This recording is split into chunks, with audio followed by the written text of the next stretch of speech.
Hey everyone, this is Bhaumik and welcome to CyberSecurityTV. This week we're gonna see how to scan an application effectively with the Burp Suite. So in the past we have seen a couple of feature of the Burp Suite like the spider and how to do the intercept effectively and stuff like that. This is a very I would say one of the best feature of the Burp Suite where you can scan the application. And this one I'm gonna give you guys a demo about how to configure the options and how to optimizely scan all the application and how you can customize your scan as well and get the most out of it. Now first thing is this burp scan feature doesn't come with the free edition, so you have got to have some sort of license of the burp pro, and then you can have access to this feature. Other thing is there are two types of scanning within the burp. One is active scanning and the other one is passive scanning. Difference is very straightforward. So passive scanning is when you are just going through the application and when the traffic is going through the burp, like when you have the burp as a set up as a proxy but not doing anything.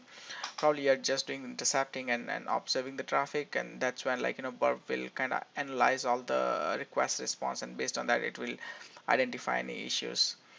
Active scanning is something you would see any other scanner would do, so like Acunetics and NetSpark or App Spider from Rapid7 or IBM App Scan. So those sort of intrusive scan, that's what the active scanning is, and that's the essential part of the burp suite. And today we're gonna see how you should configure and scan the application. So let's jump on to our demo.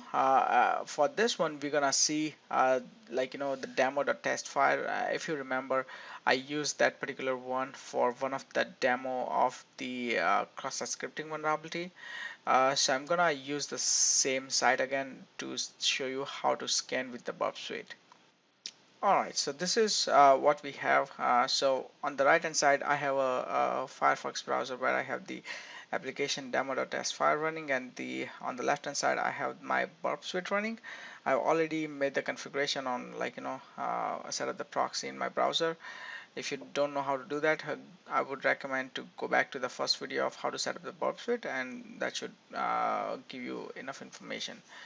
Alright, so now let's just test out if we are really intercepting the traffic. So I'm just gonna refresh the page. You can see we are getting the login page, and that's good. The other thing you want to do is probably you want to add in the scope the application that you want to scan. So just copy this, go to the target, go to the scope, and here you can add this one. Make sure you just include the domain because you want to pretty much have entire thing as a scope. Now if we go to the scanner tab, alright, so this is the scanner, and you see you have four different tabs. Let me just full screen this one so easier to see. Alright, so you have activity, you have scan queue, live scanning, definition, and the options. So let's start with the options first. So in the options you see the attack insertion point. So this is where when you give some command to Burp to scan something, it will try and inject this parameters and URL. So it will do for the URL, body, cookies, parameter name, HTTP. You can always customize it, but I just leave it this as is because you don't really need to change anything. There's one change parameter location.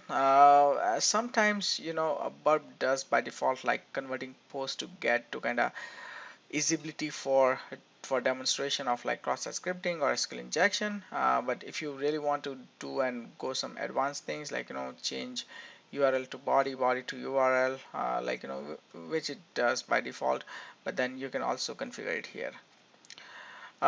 Some things like server-side injection test for these parameters are skipped, and the reason for that is because you don't want to be logged out of the application while doing the scan, because Burp by default isn't smart enough to figure out like whether the session has expired or the you have been kicked out of the application.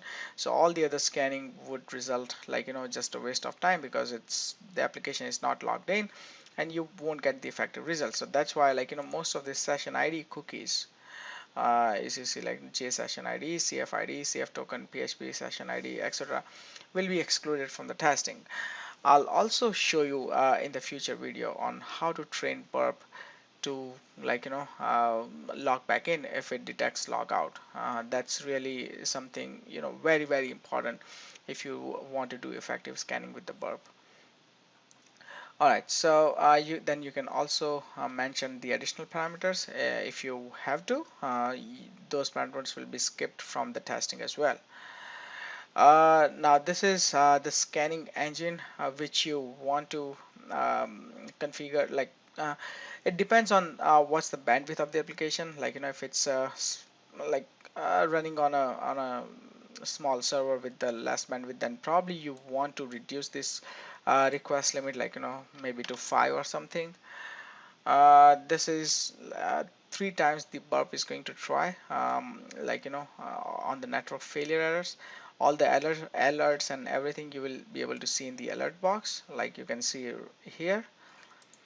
Next thing, pause before retry, milliseconds. So, like, sometimes if you send a request back to back, the application server might block you or something. So that's why it gives you, like, it the Burp holds for a few time milliseconds, and before sending the new request, you can also do a, like, a random throttle. Like, you can say, I want to just be a random to bypass certain WAF or something. You can do that, but essentially if it's a, like, ethical scan, then you won't need to do that.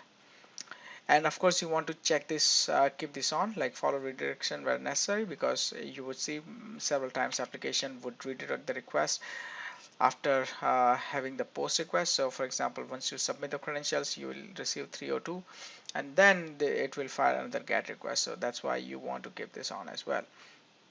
Scan speed, there are three options: fast, normal, and thorough. I usually keep it normal. Thorough would take just too much time. Fast will give you too many false positives, so be in the middle. Accuracy, yes, of course, we want to minimize the false negatives or false positives, but again, keep it normal, because sometimes it might turn out, like, Burp would think it's a false positive, but it's not really. So it's always good to know everything, and then, like, you can filter it out manually later on.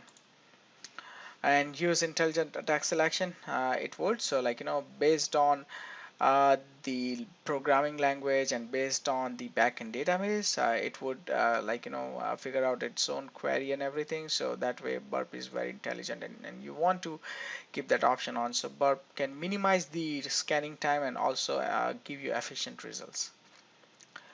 uh, this is important. So, like, this is scan issues. So which vulnerability you want to scan for? Of course, like, by default it's everything on. Now you can also select the individual issues. So, like, if you want to kind of just go to intrusive, and let's say you just want to select as scan for SQL injection, then you can check others off. Or, like, if you want to scan pretty much everything, I would I just keep it everything. But sometimes I go with this option, so a medium active and intrusive, because this both categories covers most of the high risk vulnerabilities for any application. So that's why it's always good to have this checks on. But if you have, like, enough time and resources, then I would just suggest to go for everything. Static code analysis, generally I do active and passive scanning, because it it wouldn't, like, hurt application or application server if you are doing static code analysis while you are doing passive scanning. So I usually keep it on. You can also, like, avoid it, or you can specify I just want it when I do the active scanning. But yeah, a recommended option is active and passive scanning, because it doesn't hurt to do static code analysis and find various vulnerabilities. So doing the static code analysis, it could find, like, if the client side code is storing hard coded password or something, so that could be revealed by having the static code analysis. All right, so next tab is the definition. These are actually really good database of vulnerabilities. So if you let's say you found a SQL injection and you want to report to the client, you can use this description remediation for yourself, and also you can have it in the report, so they can also go through and work on how to remediate the stuff. And also Burp provides really good references here for each of the vulnerabilities. So and this is typical severity. Now again, severity does depend on what environment you're testing, but yeah, this is generally high risk vulnerability. That's what Burp suggests, and which is fairly accurate. So this is really good. And if you really want to understand what does this vulnerability mean, like a DOM based JavaScript injection, or stored DOM based, or anything, it's really informative to kind of go through and read through this description, because this will give you a lot of information. And not only that, but also the links and references that the Burp has given you. All right, live scanning. So this is what I previously discussed, like active scanning versus passive scanning.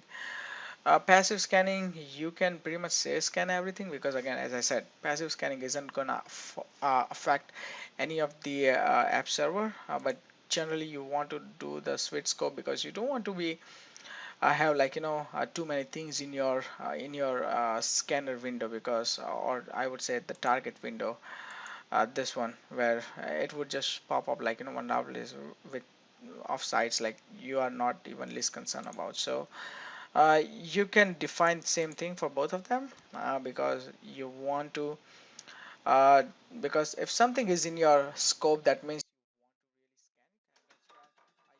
you have it. Oops, sorry. So yeah, that's why I usually have it in the switch scope.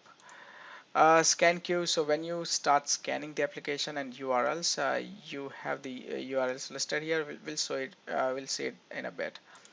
And the activities. So anything that you find, it's gonna show up here. Any passive scanning, any issues through passive scanning or active scanning, it will just show up here with the dates and everything. This is useful, but I think the most useful window is this one, scan queue. So, all right, so let's get started. We have this application in the scope, right? So first off, what we're gonna do is we're gonna spider this host, right? So now you see it's spidering, it's going through multiple things. And now, if you recall from the spider page, we did talk about the login credentials that you have to provide. So here we're gonna provide the login credentials so it can go through authenticated pages and spider as well.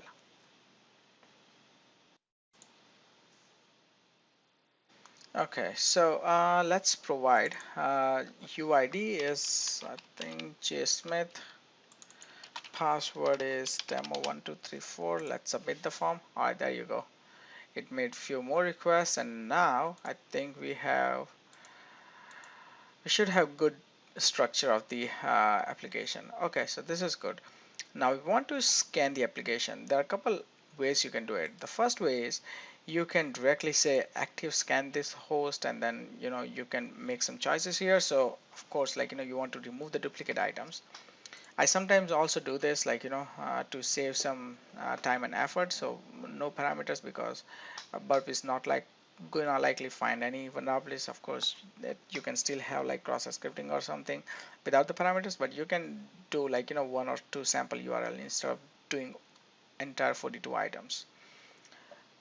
I also prevent scanning these things, because sometimes the application has so many CSS files, but of course I do like to scan JS file, JavaScript, because if there are some sensitive information in the JavaScript, we want to see it. All right, then you hit the next button.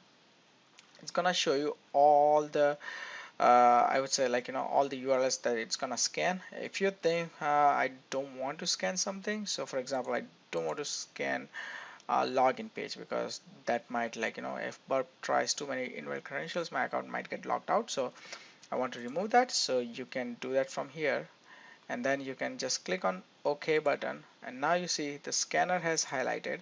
And if you go here in the scan queue, you would see all the listed URLs which is going to be scanned here. Now here you can see this is the host, this is the URL status of how far is the scan is completed. These are the issues. So for example, black, that means there is informational issue. So if you click on here, you'll see there is a base 64 encoded data in parameter, and here it will tell you the details about it, where it found, and then background as well. Here it will also give you request, and also highlight the part which is vulnerable, or burp things which is vulnerable. Yellow means mostly medium or low risk findings. Yeah, mostly low risk findings. So here you can see same way, it found couple things, but there's uncertain.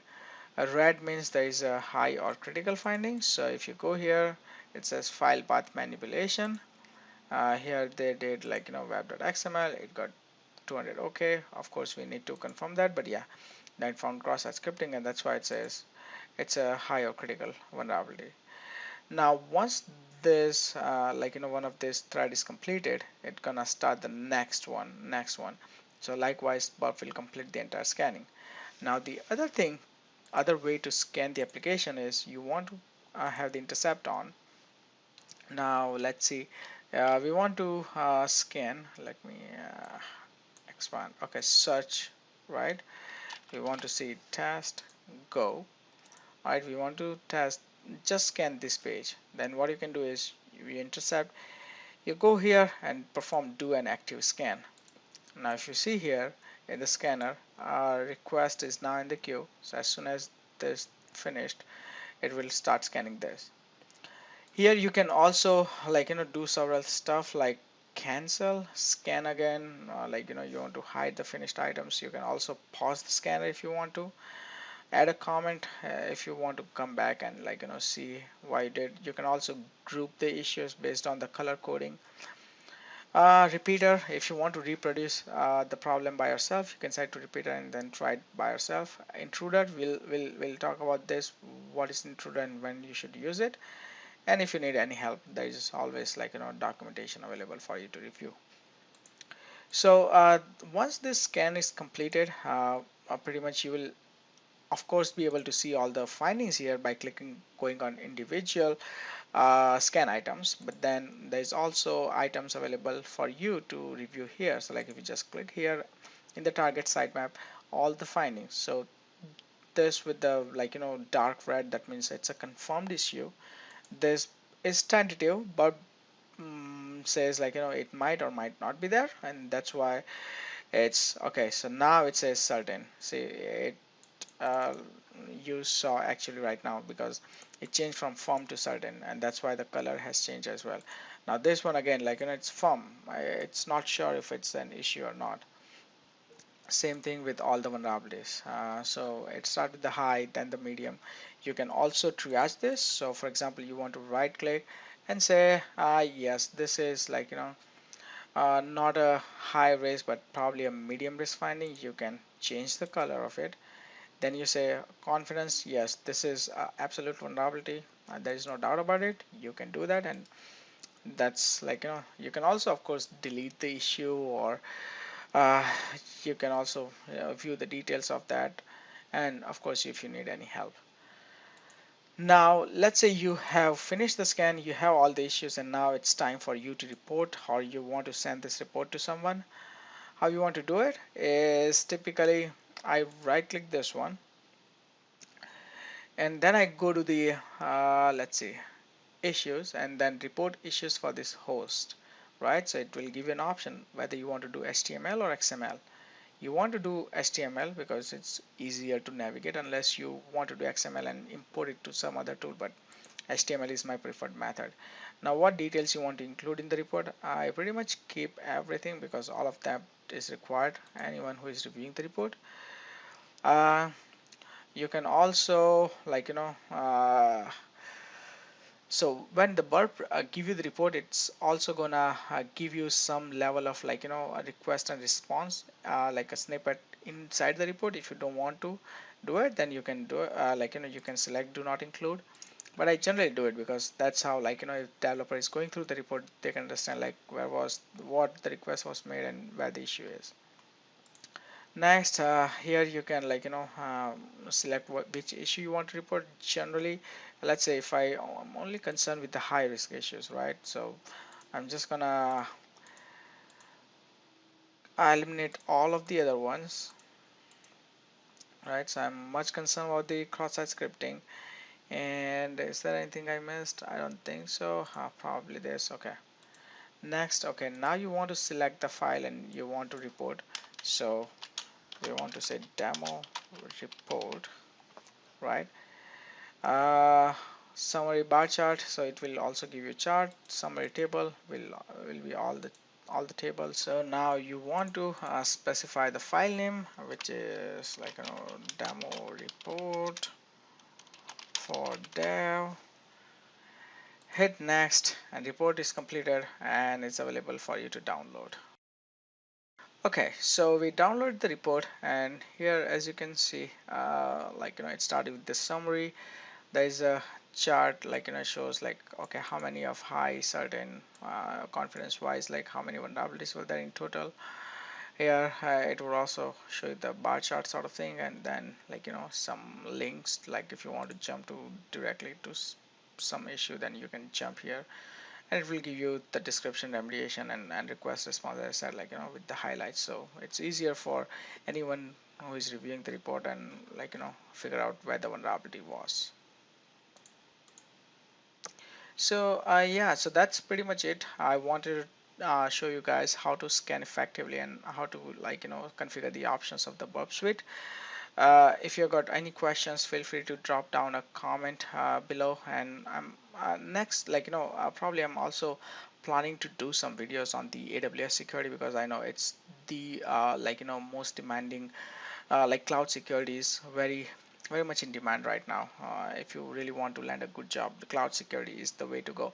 So probably I'm thinking to share my knowledge and experience, like, what you should look for in the cloud security, how you should configure AWS. Like, we'll start with the basics and then slowly go to the advanced.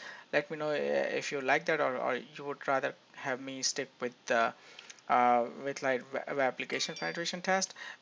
We can do both, like, I'll do 1 week with the AWS, one with the web app. So let me know how you want to do it. But that's pretty much it I want to discuss in this video. I hope you have liked this video, and if you like, please hit the thumbs up button below. If you haven't subscribed to my channel, do subscribe, and I'll see you guys next week.